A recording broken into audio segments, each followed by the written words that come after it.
Pandemi COVID-19 yang sudah berlangsung 1 tahun lebih telah melumpuhkan masyarakat dunia.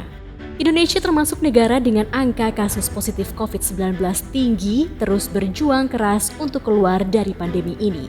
Salah satu jalan yang dilakukan pemerintah adalah melalui program vaksinasi COVID-19 gratis.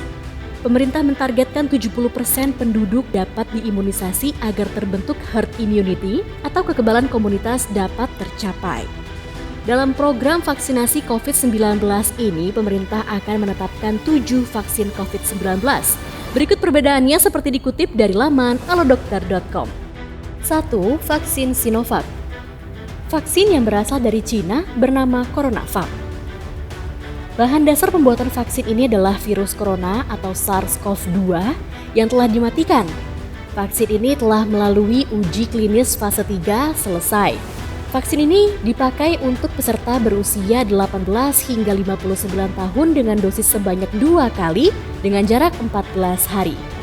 Untuk efikasi, vaksin ini berbeda-beda. Di Indonesia, efikasi vaksin 65,3%, sedangkan di Turki 91,25%. Vaksin Sinovac telah melampaui standar minimal 50% yang ditetapkan oleh WHO dan FDA. Vaksin ini juga sudah mendapatkan izin penggunaan darurat atau Emergency Use of Authorization dari BPOM serta sertifikasi halal dari Majelis Ulama Indonesia. Kedua, vaksin Oxford AstraZeneca. Vaksin yang berasal dari Inggris ini memiliki nama AZD1222. Bahan dasar pembuatan vaksin ini adalah virus hasil rekayasa genetika, viral vector. Untuk uji klinis sampai fase 3 hampir selesai. Vaksin ini diperuntukkan untuk peserta di atas 18 tahun hingga lebih dari 55 tahun dengan dosis sebanyak 2 kali dengan jarak 4-12 minggu. Untuk efikasi vaksin sebesar 75%. Efikasi vaksin dari Oxford AstraZeneca tidak jauh berbeda dengan vaksin Sinovac. Vaksin AstraZeneca terbukti aman dan efektif dalam mengurangi resiko terinfeksi corona dan resiko terjadi penyakit yang berat atau perlu dirawat di rumah sakit. Ketiga, vaksin Sinopharm. Vaksin yang berasal dari Cina ini memiliki nama BBIBP Corvi. Bahan dasar yang digunakan dalam pembuatan vaksin ini adalah virus corona yang dimatikan, inactivated virus. Vaksin ini telah melalui uji klinis fase 3 selesai. Vaksin ini digunakan untuk peserta yang berusia 18 hingga 85 tahun. Dosis penggunaan sebanyak 2 kali dengan jarak 21 hari. Dan untuk efikasi vaksin ini di Uni Emirat Arab sebesar 79,34%.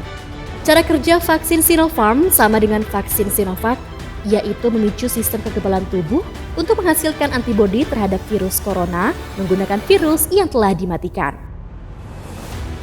Kemudian vaksin Moderna. Vaksin yang berasal dari Amerika Serikat ini bernama mRNA 1273.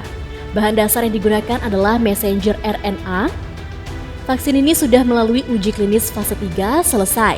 Peserta yang bisa menggunakan vaksin ini di atas 18 tahun hingga di atas 55 tahun.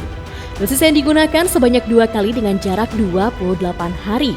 Untuk efikasi vaksin sebesar 94,1%. Yang membedakan vaksin ini dengan ketiga vaksin yang telah dijelaskan adalah bahan dasar yang digunakan. Vaksin Moderna menggunakan salah satu bahan genetik virus atau mRNA. 5. Vaksin Pfizer-BioNTech. Vaksin yang berasal dari Amerika Serikat ini memiliki nama BNT162B2. Bahan dasar yang digunakan messenger RNA. Vaksin ini sudah melalui uji klinis fase 3 selesai. Peserta yang bisa menggunakan vaksin ini adalah di atas 16 tahun hingga di atas 55 tahun. Untuk dosis sebanyak 2 kali dengan jarak 3 minggu. Dan efikasi vaksin sebesar 95%. Meski menggunakan bahan dasar yang sama, hasil uji klinis fase 3 vaksin Pfizer sedikit lebih tinggi daripada vaksin Moderna. Keenam, vaksin Novavax. Vaksin yang memiliki nama NVX-CoV2372 juga berasal dari Amerika Serikat. Vaksin yang pembuatannya menggunakan bahan dasar protein subunit ini sudah melalui uji klinis fase 3. Vaksin ini digunakan untuk peserta berusia 18 hingga 59 tahun dengan dosis yang digunakan masih sama sebanyak 2 kali dengan jarak 21 hari.